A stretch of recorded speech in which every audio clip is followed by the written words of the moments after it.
You are listening to the Hiking Radio Network, where we talk the walk with shows by hikers, about hikers, for everybody.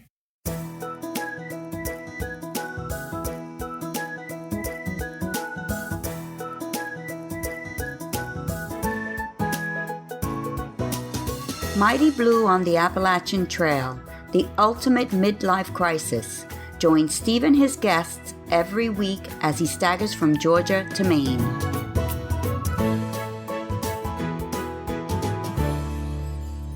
Hi guys, and thanks for coming back to the show. You're listening to Mighty Blue on the Appalachian Trail, the ultimate midlife crisis.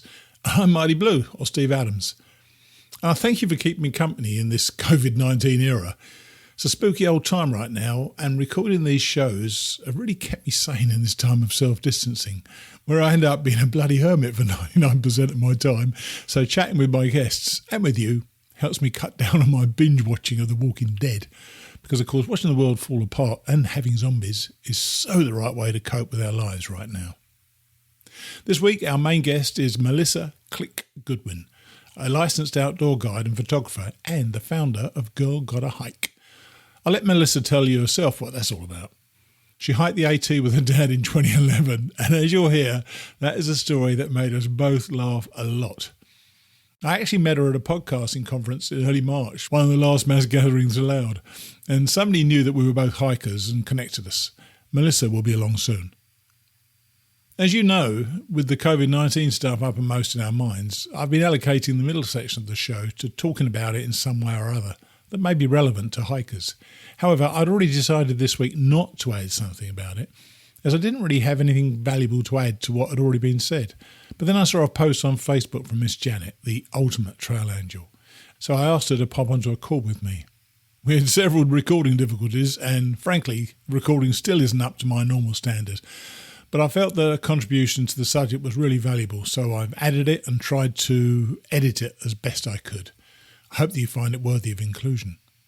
Finally, the extraordinary Emma Gatewood continues her somewhat unorthodox journey northward, sharing new details of her life and the adventures that she found on the trail. So that's the show. Settle back now, close your eyes, and imagine you're out there, right now, with the sun on your back and the breeze in your face. Here's Melissa Goodwin, or Click. In early March, before the whole world shut down, I was at a podcasting conference in Orlando, and it was one of the last of the big conferences, I think. I don't recall quite who made the connection, but I met a young woman at the conference who has her own podcast on hiking. Her name is Melissa Goodwin. Hi, Melissa. How are you? Hi, I'm good. How are you doing? I'm good. And there's one podcaster to another. How are you surviving the world shutdown? It's definitely an interesting time, especially here in New York, now that we've been told we're the epicenter. Yes, I would think so. Yeah. Doing okay, though. So how are you coping with that? Is you or your husband working? My husband is able to work from home at the moment.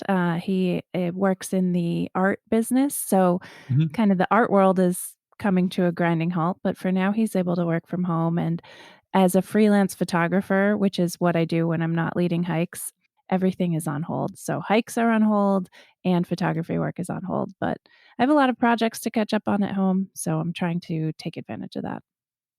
And after all, of course, you do have Netflix, as everybody has Netflix, so you should be okay. Trying not to watch too much of Netflix. Yeah, I know what you mean. Now, we met for lunch and you told me about the podcasting, but I also learned about your 2011 thru-hike of the AT with your father. So how did it come about that a woman in her, I guess, 20s at the time went on a long-distance hike with her dad? Whose idea was it to go? Oh, well, I appreciate you say 20s. I was actually early 30s when I went. Ooh, okay. And it was my dad's idea. He had wanted to hike the Appalachian Trail ever since he was a teenager. He was planning on doing it when he retired, but he got let go early retirement, about 4 years before he wanted to retire. And my mom said, "You're not going alone." So he started asking around. Hang on. Let's discuss that bit. What do you mean your mother said you're not going alone? What's that all about? I think she was nervous about his safety and nervous about just the idea of thru hiking in general. It seems like to people who aren't associated with it, a very scary thing. And so her immediate reaction was like, "Oh no. Oh no, you're not gonna do that." And then, Oh my "Okay, if gosh. you can find someone to go with you." And, So that was it. Isn't that funny? And it's one of the first things that people say to you when you talk about doing a hike. They say you're going to, well, they say you're going to take a gun, and are you Right. are you going alone? Um, did you? I don't know what you knew about at the time, but he knew enough about the trail and the culture of the trail to know it was okay. He wasn't able to convince your mother that it was a good idea for him to go, or he'd be safe out there. It was just I think it was an interesting time, for them. My dad was in his mid-50s, both my parents were in their mid-50s, Right, and, not expecting to be done with work. So I think the idea of, "Oh, I got let go, I'm gonna hike now instead of 4 or 5 years from now," was a shock, to my right. mom. So it was he got I'm let sure. go in August, and we started hiking that next March. So it was enough time to All right. just plan, but it wasn't a long plan. So I think I had known about the trail. I had read, of course, A Walk in the Woods, and I had been on sections, day hiking on sections of the trail in New York, I think. I had been on the trail before. So I knew a little bit about Yeah. the culture, but it wasn't until he asked me to join him that I really started to learn a lot more and educate myself. And this was back in 2011, so we didn't have all Right. the YouTube channels and Instagram Yeah. pages and virtual hiking that a lot of people do now. There was, of course, whiteblaze.net and a few other websites, but it wasn't quite the virtual culture that it is today. Yes. But I normally ask my hiker guests what it was that led them to the AT. But in your case, I guess you were led to the AT through your dad. So what did your dad see in the trail that made him want to do it, though? Was this a bucket list ambition thing? Yeah, definitely a bucket list ambition. When he was a teenager in the early '70s, a good friend of his and his older brother had spent a summer hiking the Appalachian Trail, section Right. of it. And so when his friend came back and started telling all these stories and tales, it just sounded like this really fun thing to do. And, growing up, my parents always took us hiking and camping, day hiking and car camping. So just the idea of that long distance trail, that lore, really, it was a dream of my dad's for a long time, and so it was a pull that he never let go of, and then, um, "Hey, Yeah. why not now?" was his idea when Absolutely. yeah. So he wanted to go himself, and your mother didn't want him to go by himself. Did he ask other friends, or were you his first choice? Or were you his last choice? Well, I don't know. He hasn't actually told me that if I was the Yeah, first or that'd be last. interesting. I think his thought was that nobody in their right mind would really also want to take 6 months and do this so quickly, or not in the right mind, but he didn't think he'd have a good chance of finding a companion for the entire Sure. trail with only a couple months' notice. So he knew I was a freelancer and that, my schedule allowed me a little bit of flexibility. So he actually asked me if I wanted to come for a month. And he also asked my brother, who was in graduate school at the time, he thought, oh, when he's got summer break, he'll have the time to come out. And he asked a couple of other friends who he had done hiking with if they might want to come out. So he really thought that he was going to find people to hike with him in bits and pieces. And Right. once I started educating myself and reading books and learning about, what it takes to do a through hike, I just caught the bug and I realized, I might be able to do the whole thing. So I went Oh, in it. right. Yeah, I went in it thinking I'm going to do this for a month, maybe a little longer, but in the lead up, I just got addicted to it, in a way, before I even started. And it was like, all right, I think I'm going to try this whole thing. Well, there's a couple of things about your story that made me laugh, actually, when we talked about this. And you know the one I'm going to come to in a minute, but not right now. I do. So your mother thought it was too dangerous for her 56-year-old husband to go by, or 55-year-old husband to go by himself, but didn't think anything of a 30-year-old daughter going. I mean, what's that all about? How did that work Yeah. out that it was okay for you to go along and not your father? I don't think she was comfortable really with either of us in the beginning. But I think what comforted her was the fact that at least we would have each other. If it was a rainy, wet day, if it was snowing out there, at least we would be sure that, we could keep an eye on each other. And I think that settled the nerves a little bit. I'm sure they weren't ever fully settled, actually, but No, I know what you definitely mean. not. And one thing you haven't told me yet was, what were your trail names and why? Oh, yeah. So my dad's trail name is LongTime because twofold. He wanted to hike the trail for such a long time, and he finally got to do it. Nice. But also, in the beginning, we started in March 12th, 2011, and we were some of the last people to camp every night. So it was sort of like, oh, we're a long time coming into camp. So that was twofold for him. And me being a photographer, my trail name is Click, because I was Nice. carrying a full frame DSLR Canon 5D camera, and that with the lens and the batteries and memory cards, I was carrying at least 5 pounds of camera gear, little Wow. tripod. So very quickly I noticed how many people were commenting on the camera that I had around my neck and saying, wow, that's really heavy. Are you really going to carry that the whole way? So I knew the name had to be camera related. And a friend of ours who started the first week with us, he came up with the name Click, and it just stuck. Well, funnily enough, I'm going to talk about your photography in a minute, but towards the end rather, but not now. But I would ask you now, if you were going again now, you're going to probably say no, but have the quality of iPhone and Android cameras improved to the extent you wouldn't have taken a big DSLR camera anymore? They have improved significantly in the last 9 years. But I wouldn't bring it only. I do bring an iPhone with me, and I bring I bring a DSLR. I have experimented with mirrorless cameras in the past on other hikes. I went to Nepal a couple of years ago, and I just brought a Fuji mirrorless camera because it's about half the weight of my Canon. But I really do prefer the look of the Canon camera. So if it's a really important trip, I tend to bring the Canon. And if it's a day hike, I'll bring the Fuji if it's somewhere I know I can go back to. I mean, what it's like, don't you? People have things that are important to them, and that's important to you. That's what you do. So I kind of understand it, but I just don't get it, if you know what I mean. I understand what you're saying, but I could never imagine actually doing that. And the other thing, one of the things that really fascinated me about the two of you going out there, there was your dad, and there were you, an independent woman at the time. You were, say you're in your 30s now. Great. Yeah. So you had an independent life and so on, but he's still your dad. Was there any conflict on the hike in those early days as to who was in charge, who took the lead, or perhaps enough to think that hiking together was a bit of a mistake? How did that work out? Yeah, I think in the beginning, it was so new to the both of us that in some ways we were in it together. And then in other ways, it certainly felt like he was a little bit in charge.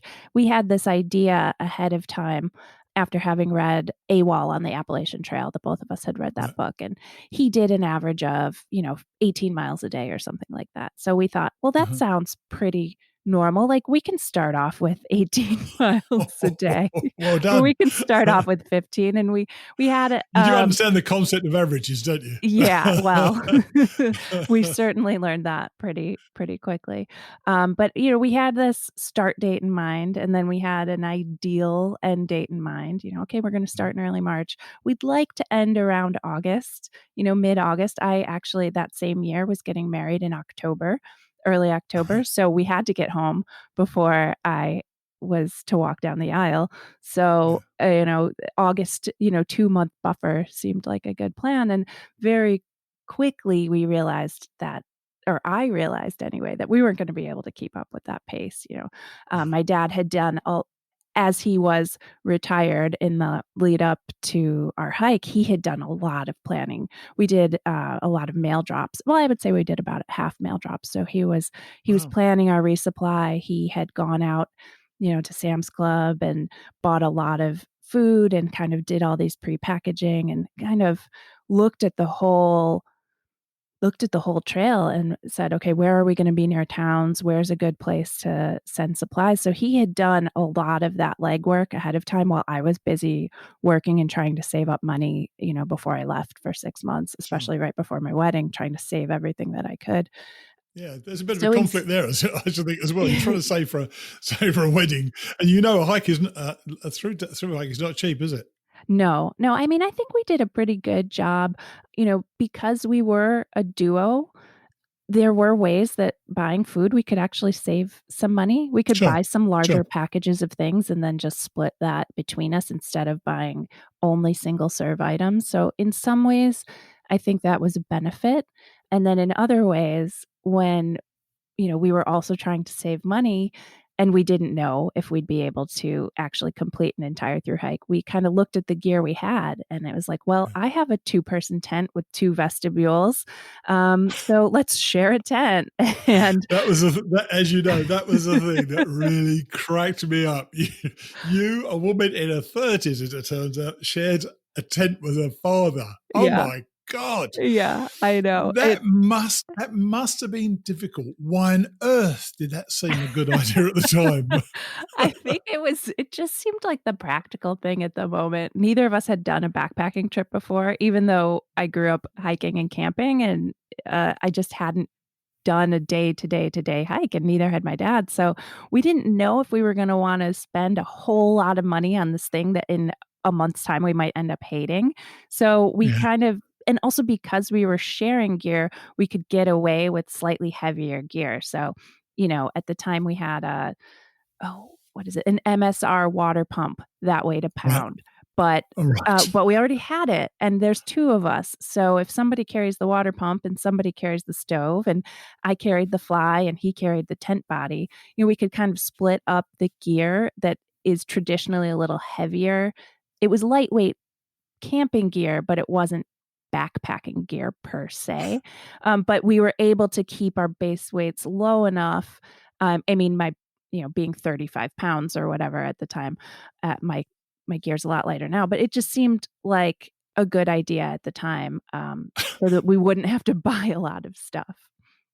So how quickly into that first night did you realize it wasn't a great idea? Or did it actually seem a good idea? Because, I'd imagine that your close proximity in the tent, what it's like, I mean, I find it quite, I've got a 2-person tent and being there by myself feels a bit close, It must reveal stuff about each of you that you hadn't known before. Or was that not the case for you? Were you obviously comfortable with each other, which is obviously fine, but you're close with somebody. And when you get close with somebody, there's a physical proximity, and it reveals things about each other, doesn't it? Yeah, it's true.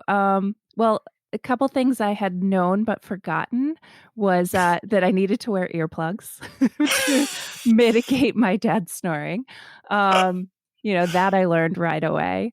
And then when it became warm enough and when the trail thinned out a little bit, we did spend a lot of times camping in shelters. So we weren't Right. always in the tent together. But, in the beginning, we were showing up to camp later than everybody else. We were still trying to get, about 15 miles a day and still Right. in the beginning. But that meant we got to camp after everybody else had already set up. So we All right. needed to tent. It was a necessity. But yeah, what we learned too was that we had different styles about getting up in the morning.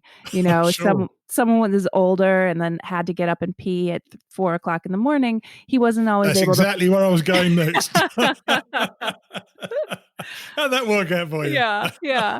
Well, he wouldn't fall back asleep as easily as I would, so he'd be raring to go, and especially Oh, if it was a God. rainy morning or a cold morning, the last thing I wanted to do was get up and leave. So I would try to do everything I possibly could in my sleeping bag in the tent before I had to Oh, actually get dear. out, and that is really where it started. We started to butt heads because he just wanted to get up and go and like, "Let's pack up and let's go," and I didn't, and he was carrying the tent at that time. There So you I had to go. get up, or otherwise it really caused a problem later in the But day. even more extraordinary is that the shared tent got too much in the end, didn't it? But Not until Vermont. I know. You're a long way down the line when you get to Vermont. So absolutely. So what happened? Yeah. There must have been a moment. There was a moment. So I live in Brooklyn, New York. And like I said, I was planning my wedding at the time. So when we got to Bear Mountain Bridge, it was around the 4th of July. And the plan was to come into New York City for the weekend. It happened to be, a 3-day weekend. That's when it fell that year. And so I had a friend pick us up at the bridge, drop us off at the Metro North train station. We, took the train into Grand Central, took the subway to my apartment, had a great weekend at home at my apartment. However, my now husband and I were making our wedding invitations that weekend. So I got off trail after doing miles and miles a day, came home, did work, and then had to head right back to the trail. And I never really felt like I got a break. I just really didn't feel like I had gotten that mental break of being home for 3 days. I got to see some of my friends and I got to see my husband, and it was definitely a physical break from the trail, but it wasn't a mental relaxation that I had really been looking forward to. So fast forward another 3 or 4 days, it's Friday leading into the next weekend. We're in Connecticut, and I hit a wall. I just really wanted to go home. I just wanted to spend more time at home. And my dad and I had gotten up that morning, and he wanted to go 20 miles and I wanted to go 15 miles. And it was something like, well, we'll see, we'll see when we get there. And he's like, if you don't set your mind to the later mileage, then you're going to do the lesser mileage. And I want to do the more mileage. And we just, we didn't hike together all day, every day. We would meet at lunch, and then we would, meet up later. And so at this point, I think it was after lunch, and he's like, okay, we'll meet at this tent site. And I said, okay, fine, we'll meet at the tent site. But that whole afternoon, I'm not exactly sure what was going through my head, but I was bummed. I was frustrated. I was angry. I was on and off crying. It was on and off raining. And I realized I'm in Connecticut. I'm so close to New York. If I get to this road crossing, my husband can come and pick me up and I can go home for another weekend. And so at that point, I met him at this campsite, but the site was uphill from where the trail was. And I put my pack down and I just brought him the stove and I said, I'm going home. And it was tough. It was emotional. He thought I was quitting the trail. I knew I wasn't quitting the trail. I just knew I needed another break. And so it turns out that day, I didn't want to go as far as he did. I ended up going my longest day on the entire trail that day to get to the road crossing at Kent, Connecticut, so that I could get picked up and go home. And, I had my break. I had a weekend. I got that time with my friends. A good friend of mine who was a school teacher, she had the summer off. She said, hey, this sounds really awesome. I think I want to come with you for a week. Is that possible? So in that moment, I was like, yes, it is. And you know what? You can carry this backpack that I have because it's 5 pounds and I'm getting a new one. So I spent that whole weekend. I didn't buy a new tent yet because she had a tent to use, but I bought a new sleeping pad. I bought a titanium stove. So I had bought my own stove. I bought my own water droplets instead of sharing this water filter anymore. I kind of bought a new backpack, one that weighed half of what I had the other one. And when she came out with me, we skipped ahead a little bit so that, she was on fresh legs and I knew I was going to meet back up with my dad. Sure. But we skipped ahead about 70 miles into Massachusetts.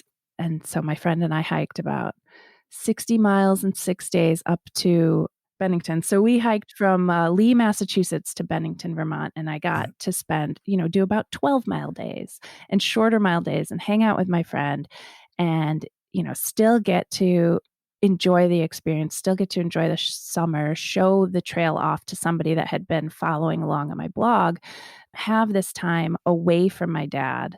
And then we met back up and we continued on together for the rest of the trail. But that very next town after Bennington, I went in town and I went to the EMS. It's no longer there anymore in Manchester Center. And I bought my tent. I bought my one person tent after that week with my friend. and, it was fine sharing a tent with her, but I was like, "No, this is what I need. This is what I'm gonna need to make it through the rest of That's this." interesting because it sounds like you've sort of reclaimed your hike. It was you were sharing, you were actually hiking his hike, and then you took your break, went home, did what you wanted to do, and reclaimed. It sounds to me like you reclaimed your hike and got it going again. I would think that's a really difficult thing to do, to actually change it so much and get back on the trail. Because I must admit, when you were telling me that, had I been not known the conclusion of this, I would have thought, yes, you definitely quit the second time. I mean, Right. it's tough to go home and come back again, isn't it?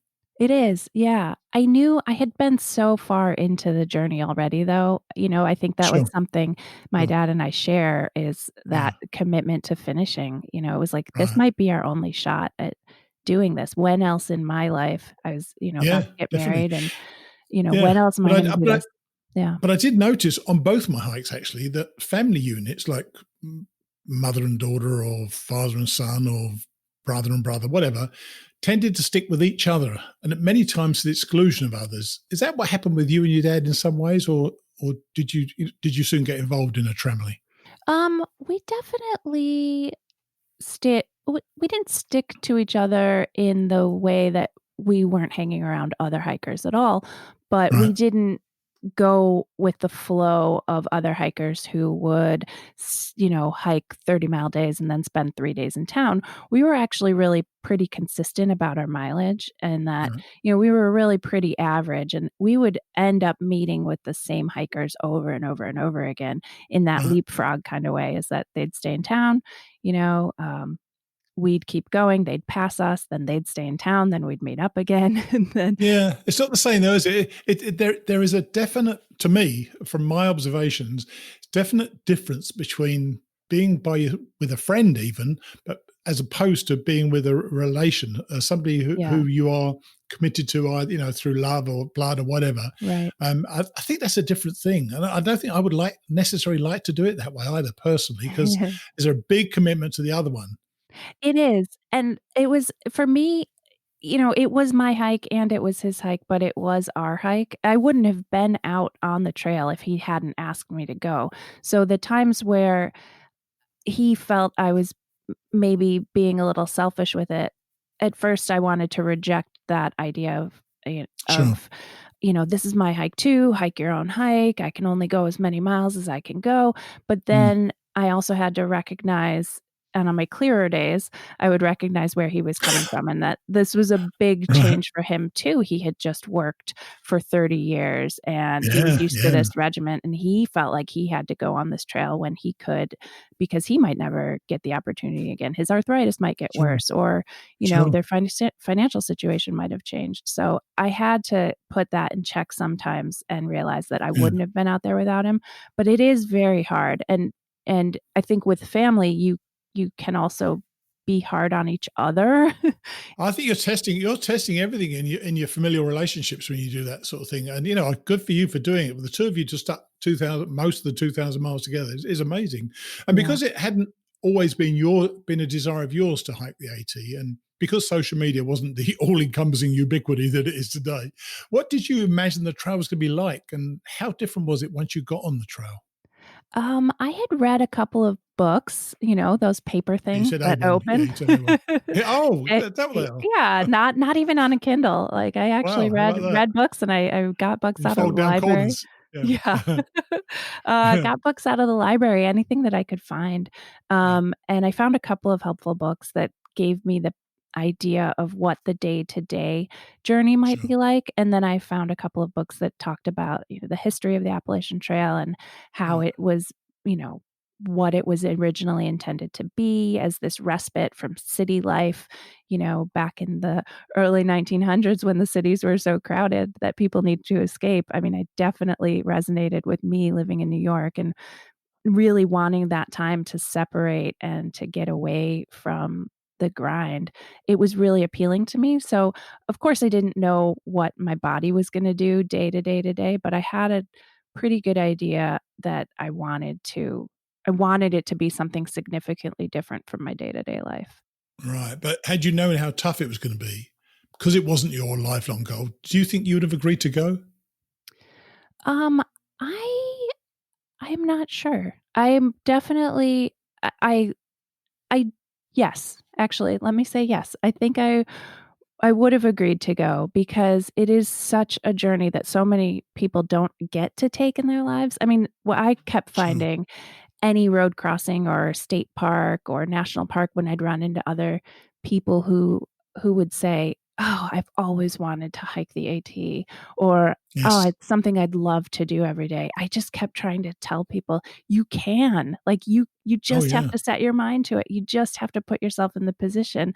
I was lucky that I got asked to do it, but I was also lucky that I had the ability to do it that year, that I had a supportive fiancé at home, and I had Mm. saved up some money just inadvertently, where I could pay my rent while I was gone, and I think people get so stuck with the idea that, "Oh, I can't do that. That's only for someone who's retired, or that's only for someone that has just come out of high school." Like, I'm not in the position. And that mindset, it's really hard to break, but I would try to get anytime I'd come across someone like that, I would try to say, "You can, you just have to put yourself there." And so I knew it was a special thing, I guess. Well, timing is so fortuitous, though, isn't it? Yeah. It happens or it doesn't happen. You can or you can't do it. I mean, if someone wants to do anything enough, they can make the time to do it. You've got to want to do it enough, as far as I'm concerned, anyway. Yeah, that's So, true. despite butting heads a few times and getting a new tent in Vermont, you eventually made it to Katahdin. And that must have been such a special day, being with your dad as he fulfilled his lifetime goal. Tell us about that day and what it was like getting to the top together. Oh, yeah. Well, it was tough. So 2011, we had a couple of weather incidents throughout the trail, actually. We had a tornado down in Damascus, Virginia, that went right across the trail. There had been an Wow. earthquake at one point in New York City. So I don't know if we really felt that on trail, but by the time we got to Maine, Hurricane Irene had come through while we were in the 100-mile wilderness. So Jeez. the end of our trail experience was actually, it was very surreal because we knew the storm was coming. We knew Hurricane Irene was coming. And so when we got to Monson, which is the last town before the Sure. 100-mile wilderness, Sure. a whole lot of people were just holed up at the hostel. They're like, "We're going to wait this out. We're going to wait until the storm passes, and Glasses, then yeah. and then we'll go out." And then a whole bunch of other people who knew the storm was coming had hurried ahead. So we knew there were a lot of fords in the 100-mile wilderness, streams we had to cross, and we were Yes. really nervous about what was going to happen when all the rain came through and crossing those streams. So we decided to head out into the 100-mile wilderness with a couple of extra days of food. So you already Sure. have to carry a lot of food unless you're Yeah. going to get a resupply halfway. But I don't know that they did that back in 2011. Oh, wow. Uh, Wow. so we were already going to be carrying a bunch of food, at least until we got to White House Landing. And so we carried an extra day or two, and we got out. We got one day out, and we crossed a couple of the fords we had worried about, and we stayed in this shelter, and we ended up spending 2 full nights in that shelter. We zeroed in a shelter in the 100-mile wilderness with Wow. one other hiker. And otherwise the 100-mile wilderness was empty. So it was this really amazing time of reflection, Sure. where we weren't around a lot of the other people we had been leapfrogging with, because they were either ahead at White House Landing and everybody hunkered down there, or they were behind and they were in Monson. And so we had this time to really sit, a whole 0 day in a shelter, to sit and write and think and make up songs. That's something we did a lot of, was make up Oh, tunes. really? Yeah, we made a lot of Nice. songs about the Nice. AT to the tunes of other songs. So we got to do that, and what we really did is we ended up spending so much of the 100-mile wilderness together, Right. because we had to be safe, and we wanted to, ford these streams, which were Sure. Sure. massive. Like, the Yes. amount of water that came through I bet. was Yeah. unbelievable. There was one ford where the water got up to my belly button, and it was one that you crossed with a rope, and we had to back up. It was just the volume. It was a pinch point, sort of a thin part of the crossing, and we had to back up bushwhack downstream, cross about a half mile downstream, and then bushwhack back up the other side in order to get across. But we were also ready to be done. So like I'm sure. the hurricane wasn't going to stop us. We were being safe. We brought extra food. But we needed to, so yeah, it was a really interesting time. And then we ended up summiting on Labor Day that year, or the day after Labor Day. And my now husband, came to do Katahdin with us. Oh my gosh. So, yeah. That's crazy to do that with no legs. Oh, that must have been tough for him. So how did you feel though? Was it accomplishment for your own hike or for being there for your dad? I mean, that's the thing I wondered about when you told me about this, because it was his dream. Or did you feel accomplished in your own hike as well?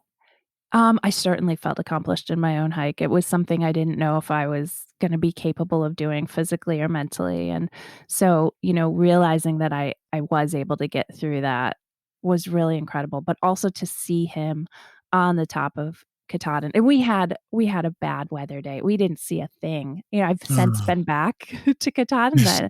The views are amazing, but we were hiking in a cloud the whole day, and we got rained on the way down.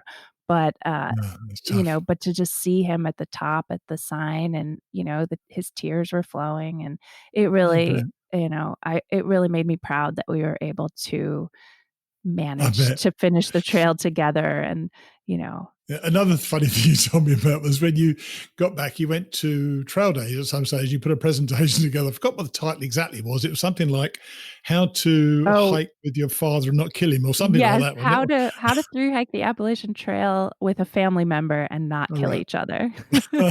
So what was the conclusion? Did you recommend, looking back at it all, I bet this is something special you shared together. I'm sure you feel great about it, but there are definite difficulties involved, I'm sure. Sure. Or would you recommend it? I think it can be a really great bonding experience. I think for us, me being a 32-year-old and him being a 55-year-old, what was really interesting is that he was a little younger than the retirees. Sure. And I was a little older than the college graduates. And so but everybody gets along, but we were in this interesting middle age group where I wouldn't have normally put us together in the same age group. But in a way, we were, in that regard, we were the same, and that we have friends together now from the trail, which is really, really great. Is that, I'm sure we have I hadn't even similar thought experience. about that. Yeah, that's really nice. And I know you've done some long trails since. You've done, well, not as long, but you've done I think the Long Trail and the John Muir Trail. Did you go by yourself or with another friend, or with your father again? So I went with another friend that I met hiking the AT, another female backpacker. Yeah, my good friend Sprout. So she and I, what's interesting is we met Sprout because her dad was hiking a section of her thru hike with her. So she and a friend, they thru hiked together, Sherpa and Sprout.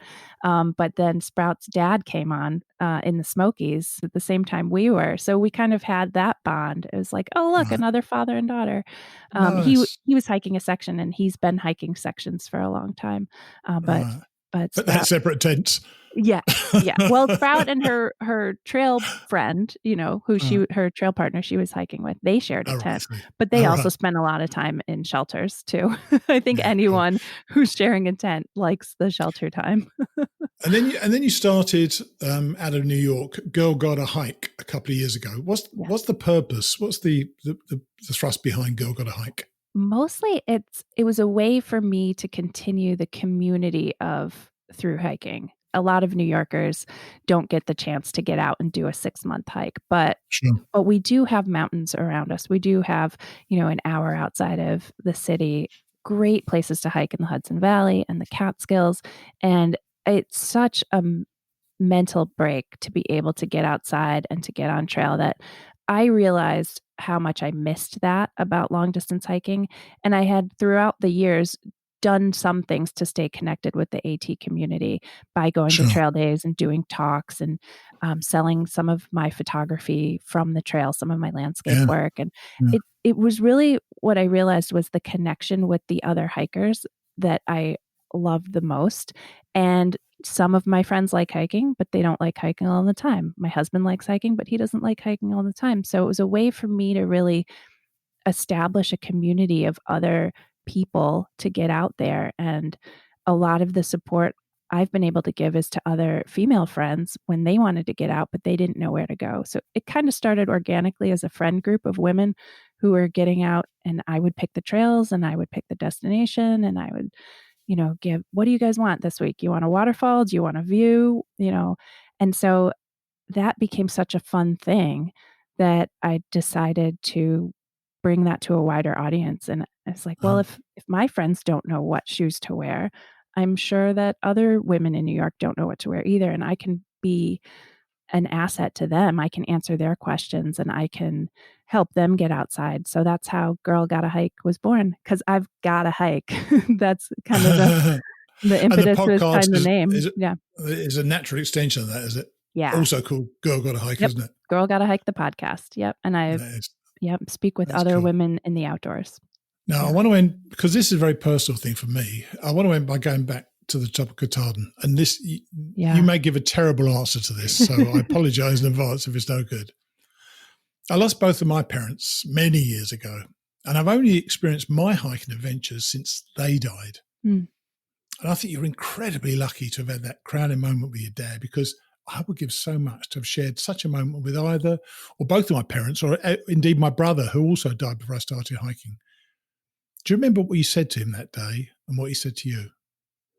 Oh man, it was such an interesting moment, because I bet it was a blur in some ways.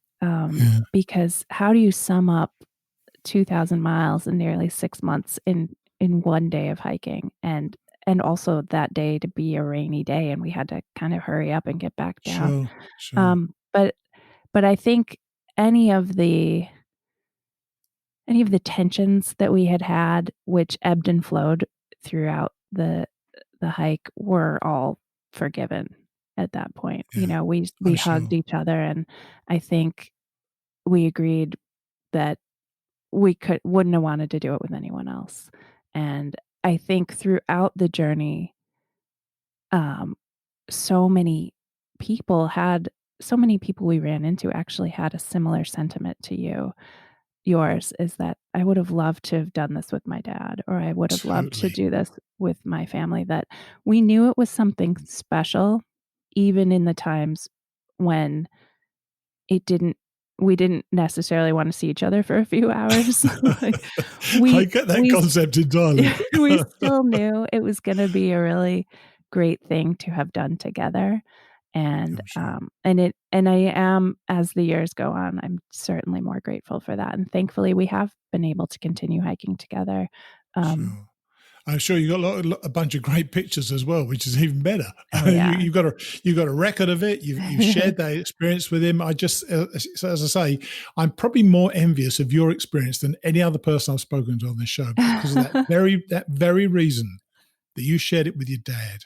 I just would have just loved that myself. And when I think about it, I think to myself, oh my gosh, what a lucky girl she is to have done that. So all the other crap of butting the heads and sharing the tent, all that sort of nonsense, I think the fact that you were there at the top, touching that brown sign with him, that's gold. I tell you, I think that's just gold. Yeah. Well, thank you. But look, I thank you so much for coming on. We had some technical difficulties getting this done, but I really appreciate it. And thank you for sharing the story, and give my best to your dad, okay? I will. Thank you for having me. I really appreciate it.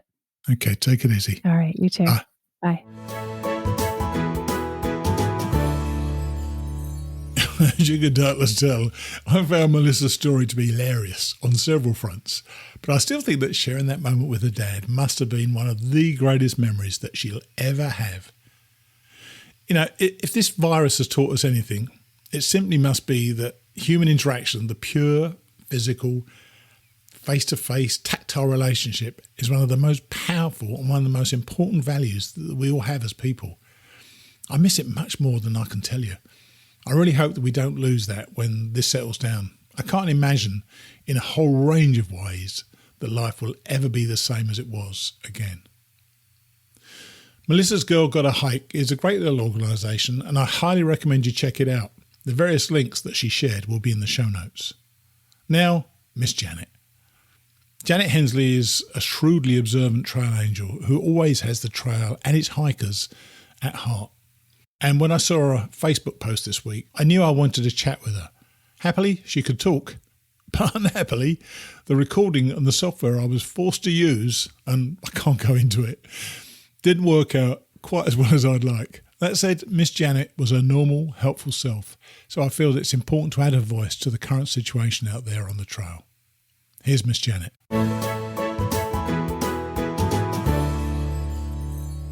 Well, I'd like to introduce an old friend of the show, Miss Janet, Janet Hensley. Hi, Miss Janet. How are you? I'm pretty good. Good afternoon. Yeah, where are you now? Because when I tried to contact you earlier, you were halfway up a mountain. Are you still up that mountain? No, I'm back down a mountain, back into the flatlands, and a little better phone service. I saw a post from you this morning on Facebook. That's why I really wanted to follow up with you about the 2020 hikers still on the trail and others called up in the COVID season. And you say that there are people seeking places to stay through the crisis. What is the situation on the ground? What's the situation on the ground as you see it right now? Well, right now, it's still remarkable to me how many people are still on the trail. I'm seeing an average of about 15 to 20 a day coming through Irwin. Wow. And which really kind of surprised me. I didn't really expect that.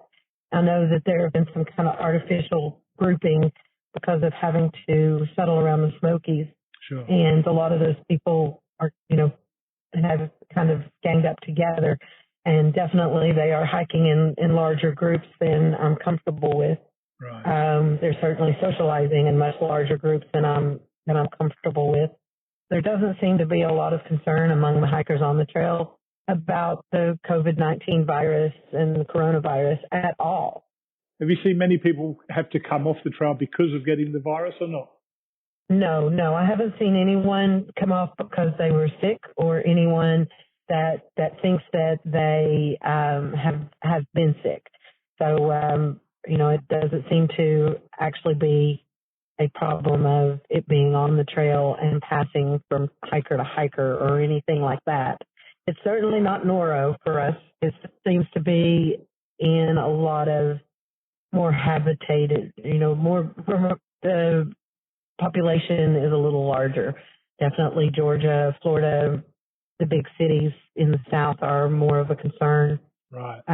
Even to our healthcare providers. Tennessee is doing a safer at home, but they have not required people to stay at home. To stay at home.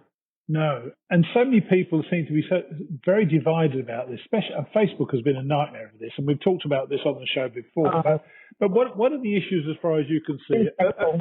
Are people wanting to get off, or they just can't find anywhere to go? I mean, or are they just staying on because they think that they're safer there?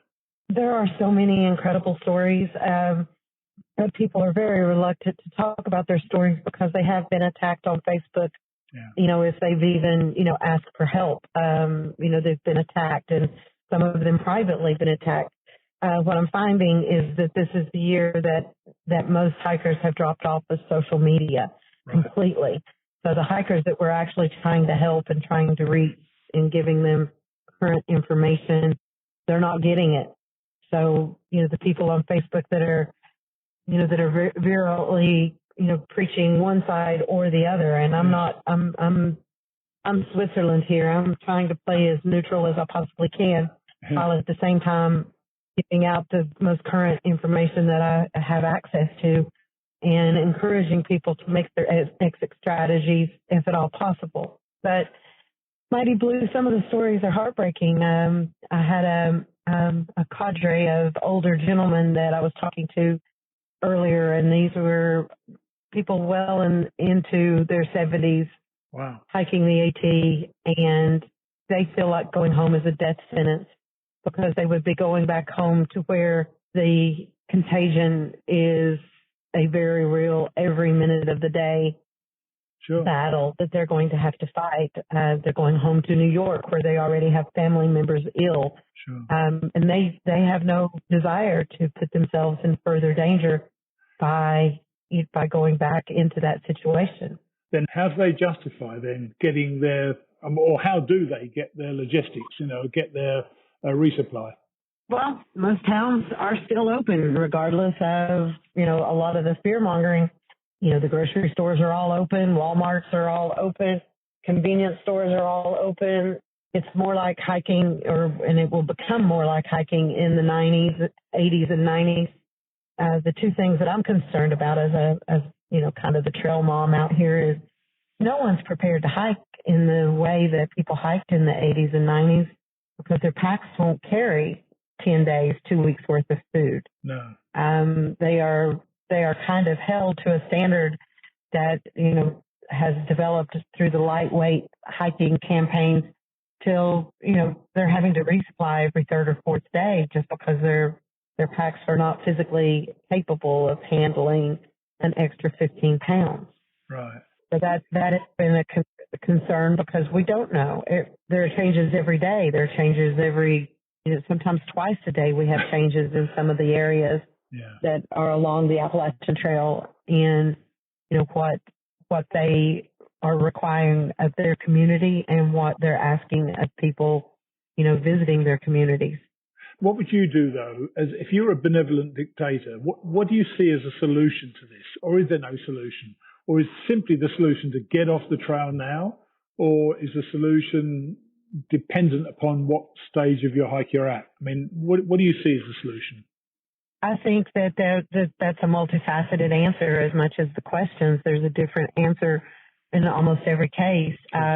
If you haven't started your hike yet, don't start your hike yet. That's just the first thing is the number of people still getting on the trail at many different points, and with the intention of through hiking the AT, using the knowledge that they have based on what the AT was last year or the year before. Yeah. That information is incorrect now. Yeah. The services that you rely on, the things that make hiking the Appalachian Trail safe, that infrastructure is quickly going away. There are some definite hardcore holdouts that are wanting to be in place and helping hikers as much as possible, but their communities haven't made it mandatory that there's a lot of no lodging and no overnight lodging orders in place for a lot of the communities, from Georgia, through Pennsylvania. So it's community by community in a lot of cases. So from people you've met, are they having a good time or is this a real struggle for them now? I think they're having a really good time when they're by themselves in the woods. I think As soon as they come into town, they're hit with the reality that there are things that are changing, and I'm trying to get people to pay attention to the community that they're coming into and what that community's recommendations or rules, or in some cases, what the closures are going to affect them. Because if they're looking at their guidebook and they're looking at gut hooks and, and they're planning according to information that they had at home 6 months ago, then that is no longer going to help them. Cool. They have to be in touch with these providers. If they have had mail drops sent to somewhere, they need to find out if that place is open. Sure. If they're going to send food drops to somewhere, they need to know that place is going to be open and that they're going to have access. I'm noticing that no one is having any luck hitchhiking anywhere. So a lot of times a mail drop that you're picking up at a post office in a town may mean an additional 20-mile round trip walk on the road. Those people are now afraid. They're not letting their grandchildren in their car. They're not letting you in their car. Sure. And that certainly makes the logistic, and as I look ahead along the trail and some of the places that, as you get further north where there is less of an infrastructure, I can't imagine how some of these people are going to continue safely hiking the Appalachian Trail. No, I understand. I've got foreign hikers that can't go home. We have learned a couple of people have had some luck in the last few days of contacting your country's embassy here in the United States, sure. And they seem to be able to expedite travel where a person acting on their own and trying to get travel out of the U.S. back to some countries is almost impossible at this point. If you go through the embassy, there's a better chance that that can be expedited. How can people? Is there any way that people can help in some way? Because I saw you're asking for people who may have a farm or a camper park somewhere, or some place where people can camp while they just wait out the virus, which seems pretty hopeful. But you never know. Is that feasible? Do you think, or not? I think in some cases it's feasible. I know that there are people that are camping on a couple of farms where they have access to clean water and easy transportation into town, to pick up food. And, those people are opening their homes, and, they may not actually have lodging in their home. And some businesses have offered solutions such as long-term rentals. Because unfortunately, most of the communities that have no lodging have told even the Airbnbs and the hostels that you cannot rent to anyone for any period of time under 14 to 28 days in some cases. So if you're looking at $150 a week to rent a safe space in a hostel for the next 6 weeks, you're not going to have money to continue your hike. You're just waiting until you're able to do something else. Right now, I do see a large number of the people that are on the trail that are continuing to make decisions and trying to figure out transportation, trying to figure out where they're going to be going. But, Tennessee is kind of wide open right now, and there are no trail closures in Tennessee, and there are no, and a lot of lodging is still available. So, people are hesitant to make a decision when they don't have to. And the ATC, I understand, has asked the Department of Interior and the National Park Service to close the Appalachian Trail temporarily, and I don't think they've heard back on that request, because it is a request from the Appalachian Trail Conservancy and the Appalachian Long Distance Hiking Association, and the people that are concerned about the communities, but also about the hikers themselves. Yeah, I mean, I was talking to someone the other day, it may have even been on the show. I think that, while I understand why the Facebook land gets pissed with people for not following instructions and all that sort of nonsense, when you think that for some people they put their entire lives on hold to do this, haven't they? And so this may well be their one shot. So perhaps they're slower perhaps than others in coming to the solution that they're going to have to get off the trail. And as this season goes on, I suspect it will get tougher to go further north than easier, won't it? I think it will get tougher, because I don't think that we're looking at anything opening up before the end of May in most of the communities along the Appalachian Trail. Some have tried to stick with the end of April, but that doesn't seem to be feasible. There are new closures almost every day.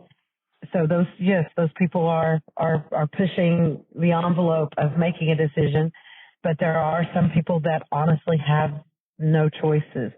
Everything that they own, or they may have departed with everything that they own. They may have sold everything before they came to the trail. The idea that the Appalachian Trail, a long distance or a through hike on the Appalachian Trail is often at a transition in your life between one housing situation to another. So they don't have anywhere to go back to.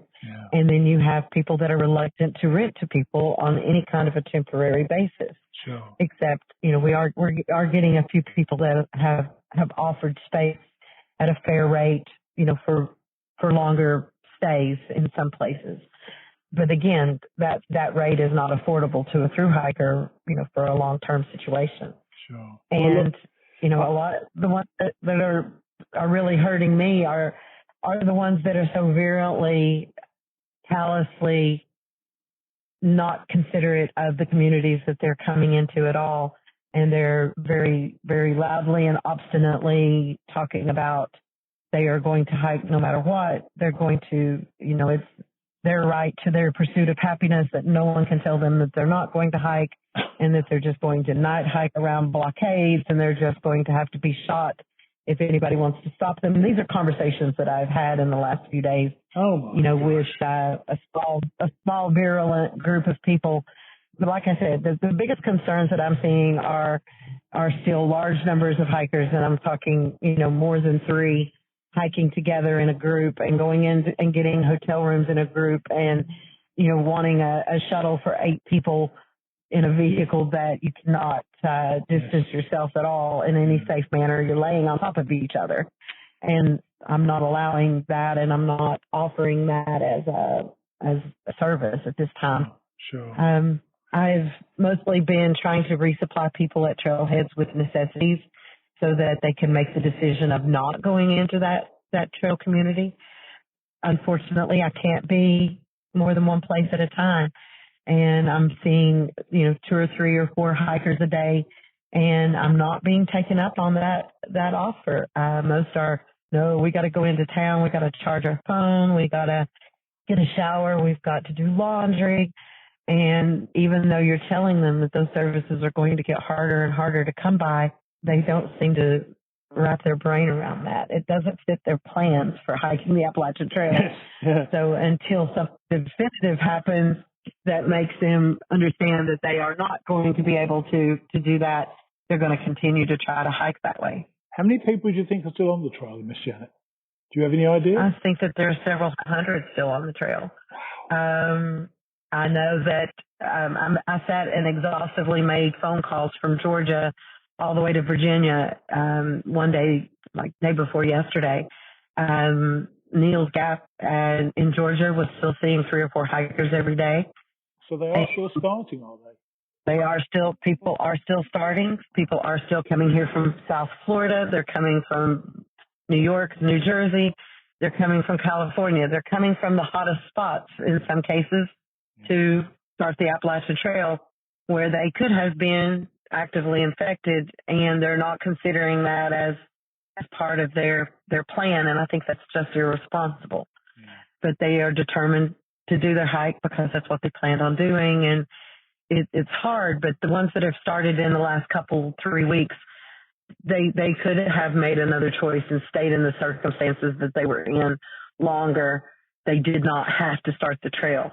The people that started, in the weeks where we were still meeting in large groups. I mean, it was only a month ago that we were at the Appalachian Trail kickoff, and people were concerned with what was happening in other parts of the country, but we weren't worried about being together as a group the first week of March. And here we are the first week of April, and the world has completely tilted on its axis. It certainly has. Well, look, I really appreciate you filling me in on this. It's worrying to me because this is somebody is going to get really upset with somebody else, and this could end in some sort of violence, which we could do without, obviously, this year. I just hope I am very get off the trail. I'm very concerned about that. Yeah, I'm sure. Yesterday, I was pulled over by a state trooper whose first question to me is, why? Why are you still helping these people? While ignoring the people that we was talking about, he pulled me over specifically to chastise me for, that's a new word that one of my hikers said, that I chastised him for, about being on the trail. But this officer was basically saying, told me, you're adding to the problem, and you should not be helping these people. And I'm like, then how are they going to get around our community in the least invasive way? Yes. To do the services that are still open. Tennessee has not closed. I just drove by McDonald's and the lobby is open. Sure, they don't want you eating in there, but I can see at least, I'm sitting close to it, and I can see at least 2 people on computers sitting in their McDonald's office. So I don't understand, where some communities are also slow in making decisions, not just our hikers. Yes, you're right. Well, look, I hope you stay safe, Miss Janet, because you're getting closer to these than many people are. And normally you feel that there's normally a solution which is straightforward, but a lot of the solutions for some of these people just is not straightforward. And I feel for all of them who are going to have to quit the trail, but pretty much all of them will have to at some stage, I think. Don't you? I have become more comfortable with the idea in the last few days that I'm going to have to stop doing what I'm doing. And in order to be safe, I'm going to have to quarantine myself for 14 days of, alone time and being by myself, because I have exposed myself to different communities and different groups of people. And although I spend 99% of my time right behind my steering wheel, I want to be safe and I want to do the right thing as well. So here in a very few days, I'm going to have to find a different way to be of assistance, and maybe that's just offering advice and maybe sending out some mail drops to people. Yeah. Okay. Well, look, thanks for talking to me, and I'm sorry about the difficulty in getting recorded, and hopefully this sounds okay. And I'm going to circle back with you in a couple of weeks' time to see how things are then, okay? Yes, sir. You take care of yourself and stay healthy. Cheers, Miss Janet. Bye. Bye-bye. As always, Miss Janet is practical, wise and caring. She's out there, still tending to hikers and trying to protect both them and the trail and its communities. And she mentioned that small cadre of people who simply don't care. Shame on you. I think we all understand what some of you have given up to be there, but please treat the trail and the adjacent communities with respect. It's what real hikers do. Once the virus gets out of our system, I'm going to need another midsection of the show. As you know, Kate Stewart, or a woman of a certain age, was going to fill that spot, but with everything up in the air right now, that may or may not happen. If she does decide to go a little later this year, we'll certainly be covering her journey. However, if she doesn't, then we need another middle section. And this is where you come in. What do you want to hear about? It can be a revival of an old segment or a brand new idea. One thing that I have considered, and you might want to think about this, is stealing something from another podcast. Dave Jackson, a Hall of Fame podcaster, yep, there is such a thing, has a section which is called Because of My Podcast, where listeners come on the show and briefly tell how having a podcast is something for them, speaking gigs or whatever. I thought that Because of My Hike could be an interesting diversion for you all. How maybe the hike has changed your life in a way that you weren't expecting, good and bad. So let me know what you think by emailing me to steve@hikingradionetwork.com. I'll read out the best ideas on the show and I'll set about trying to make them happen. Finally today, Grandma Gatewood is onto the second half of her journey, sharing some of the brutality of her life, as well as her adventure. I'll see you all next week.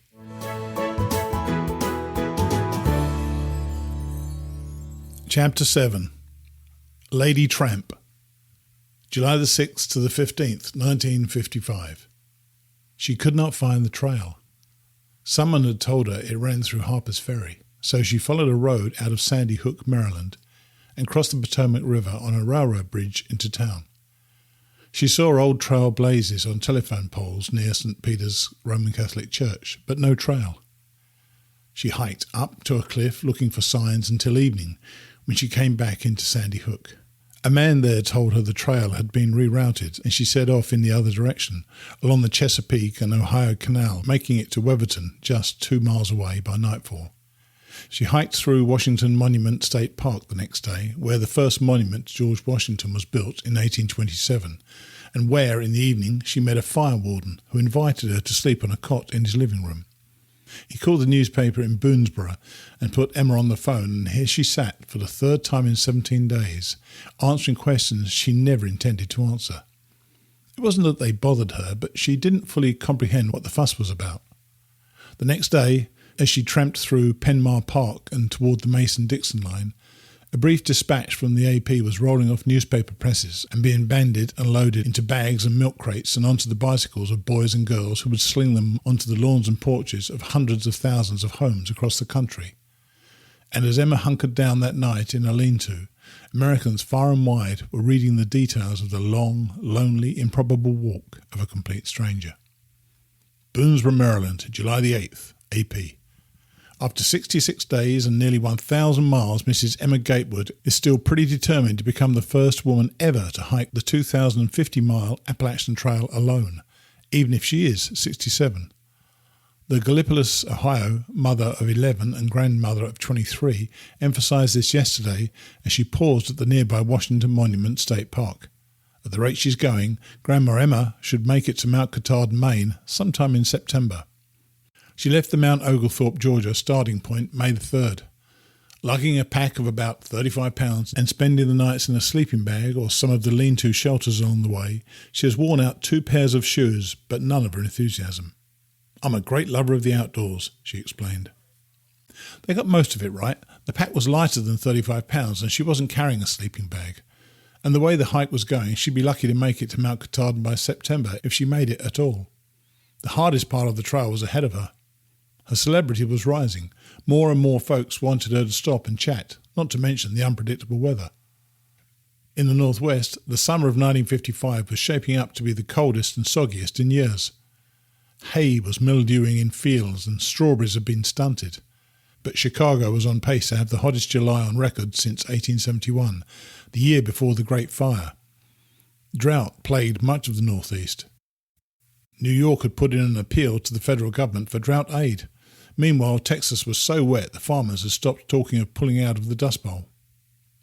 Stranger still was a rare winter storm which had formed on New Year's Eve and developed into Hurricane Alice on January the 1st before dissipating a few days later. Historians in Puerto Rico had argued about whether it was the first winter storm of its kind. They remembered a similar storm in 1816 but couldn't decide whether it had formed in September or January. Either way, the storm had meteorologists baffled. Possibly this may be another consequence of the general warming observed during the past several decades, wrote one National Weather Bureau meteorologist. By the end of the year, the Weather Bureau would chart 13 tropical storms and would note that 10 of those attained hurricane force, a number that had been exceeded only once before. They'd called the hurricane season of 55 the most disastrous in history, and note that it broke all previous records for damage. They'd hypothesized that in July, as Emma Gatewood hiked north through Maryland unaware, a planetary wave had formed over the North Atlantic and evolved like a tropical storm, and that at the ridge of the Azores, upper-level anticyclone circulation thrust strongly northeastward into Europe and produced a northeasterly flow that, through vorticity flux, produced an anomalously sharp and deep trough extending along the Spanish and African coasts. And at the base of that trough, they'd write, its genesis encouraged by the injection of cyclonic vorticity from the north and associated vertical destabilization, another storm would be born. Emma Gatewood knew none of this. Her world was insular, the trees and flowers and animals and elements. She drifted to sleep that night in a lean-to beside the trail. The boys came, 3 of them, around midnight to camp at the shelter, and when they discovered an old woman inside, they turned to leave. Emma invited them back, told them there was plenty of room, and she didn't mind at all to share the space. She left them sleeping the next morning and made good time across the state line into Pennsylvania, nearing Caledonia State Park, in a valley between Blue Mountain and South Mountain, land once owned by Thaddeus Stevens. She'd been in Pennsylvania for another 230 miles. She washed out some clothes and dried them by a fire and slept some before setting off again. She was climbing up the steep south bank of Chinquapin Hill when she heard something unnatural. She swung around and caught sight of a man who was huffing and puffing up the slope behind her. His hair fell in his eyes and he was having a hard time with the climb, but it seemed he wanted to catch up. Figuring he was a reporter, she stopped. The man introduced himself as Warren Large. He was a bird watcher and he'd read about her in the newspaper and set out that morning to try to find her. He said that he wouldn't take too much of her time, he just wanted to ask a few questions. 2 or 3, he said. The 2 sat on a log in the Pennsylvania woods and started talking. 2 hours later, he said he'd better go. He got up and bid Emma goodbye and lots of luck. Then he sat back down and they went on talking another hour. On July the 10th, 1955, Warren Large missed church and Sunday school and Emma Gatewood called it a day. She got a nice bunch of lettuce from Mrs. Meidenhalter in Michel and some provisions in Pine Grove Furnace, finally arriving at the halfway point on the trail, a place named for its charcoal-fired blast furnace, where firearms were made for the American Revolution. She was talking to the leader of a Boy Scout pack from Ohio when the forest warden called her to the telephone. It was the state park superintendent. He wanted to arrange an appointment with Conway Robinson, a radio and newspaper reporter from Baltimore. News had finally hit the big cities. Robinson wanted to meet Emma in Brantsville, Pennsylvania, so the next morning she started early, before 6 a.m., but she got lost on a side trail. By the time she found her way, it was inching into afternoon and she still had miles to go. The section was particularly rocky and everywhere she turned there were more rocks. It was 5 p.m. by the time she arrived in Brantsville. Robinson had been waiting all afternoon, but he took her back to the woods before sundown and shot photographs and film of her walking around. When he had enough, he recorded her voice. As a way of saying thanks, Robinson treated her to supper that night. She walked across the Pacific Coast Highway and into the sand and across the beach of an ocean she had never before seen. She wore Sunday shoes and a long-sleeved linen dress and a straw sun hat with a white flower affixed to the side. The California wind blew the salt water and sand against her skin.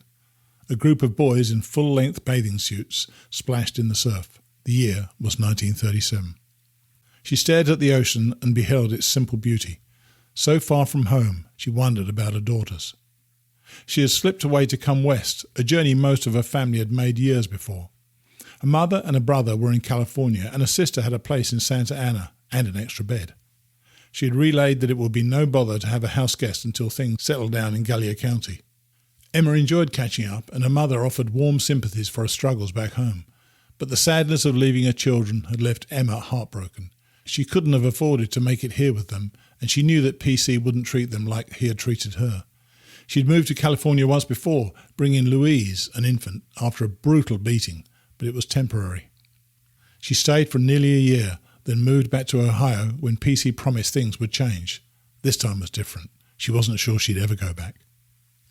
Emma felt pangs of guilt for leaving her children, but what choice did she have? PC had violated her for the last time, and if she wasn't strong enough to keep him away, her only option was to leave, to head west.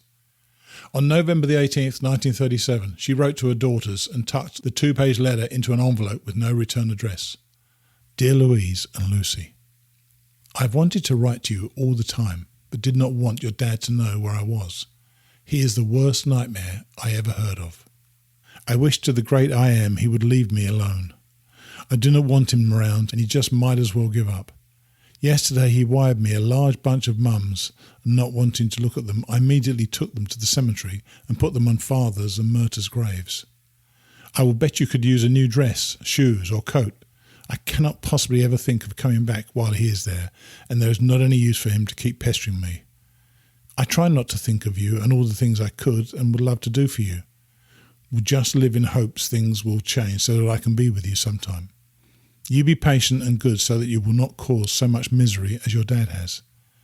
I would still be with you if he just kept his hand to himself, in spite of all the ugly things he said to me. But that is all past now. It is just too bad and too late. If he bothers me any more, I will go to some foreign country, and I will bet he will not bother me again. I hope I will never see his old face again. I have suffered enough at his hands to last me for the next 100 years. Living in hopes I can be with you again sometime. I am yours with tons of love, Mama. The girls read the letter at home in Gallia County. They were 11 and 9 and old enough to understand the pain packed into it. They had been their father's tools too, writing at his command about how much they missed her and how much they wanted to see her and how she should please come home. They knew even then that they were part of a charade, but they cooperated, and the letters continued. The road was flat and barren, a 2-lane ribbon of asphalt that unspooled before her, and she thought it would never end. Her feet were sore. All day she was on the highway, and she hiked over the new Pennsylvania Turnpike, America's first toll road, which extended east to the Delaware River and west to her home state of Ohio. She saw a house around 5:30 that evening, and without even asking, she walked up and plopped down on the front porch. The people inside, the McAllister family, looked through the windows at the scruffy stranger. She got the impression that they thought she was batty, and she wasn't about to correct them. She was too tired. They finally asked her who she was, and Emma told them what she was doing. They warmed up a bit and invited her to supper, and once they had eaten, the McAllisters asked if she wanted to stay the night. The next day the hike took her over sharp, jagged rocks all morning, remnants of the glaciers of the last ice age that scraped them south before retreating. The section was the rockiest on the trail, and each stone seemed to be purposefully placed on edge. She desperately needed new shoes. She had sliced the sides of the pair she was wearing to make them more comfortable, to give her bunions room to breathe, but her feet were swelling from all the walking. A little after 11, she arrived on the outskirts of Duncannon, Pennsylvania. She was wearing Bermuda shorts, and she was already in town by the time she thought about changing into her dungarees. A cluster of children were playing on their front porch, and upon seeing her coming up the road, one little boy hollered, "Look," he told his playmates, "there goes a lady tramp." Emma kept walking. It wasn't the first or last time she'd been pointed out in derision, and she didn't let it stop her. A few minutes later, the lady tramp crossed the mighty Susquehanna River and popped into a little restaurant at the end of the bridge. She ordered a tomato sandwich and chased it with a banana split to lift her spirits. After her dinner, she went in search of water. By 9 p.m, she still hadn't found any. She fished a flashlight from a sack and stood beside the road, waving the light in hopes a car would stop. When one finally did, it held 2 women and their children. Emma told them she was looking for a place to stay, or some water at least. She piled in and they drove 15 miles before the woman pulled up to a house where Emma spent the night. The homeowner drove her back to the trail the next morning. Beside the throbbing in her feet, the hike through eastern Pennsylvania, about 100 miles west of Philadelphia then, was easy. The difficulty was finding a place to stay. She walked 15 miles on July the 15th before she approached a large house to ask if they had extra room. She could see a woman inside doing housework, but when the woman came to the door, she claimed she had arthritis and wouldn't invite Emma in. At the next house she came to, the homeowner said he didn't have any extra beds or room. She tried 8 houses in a row and was turned away at each one. The next house she came to was a little biddy, and a buxom blonde answered the door. The woman said she didn't have an extra bed, but she sent the children to an outbuilding where they prepared a cot for Emma. She told them she preferred the front porch swing, if that was okay, and she fell asleep there that hot summer night as the woman washed her clothes in a machine.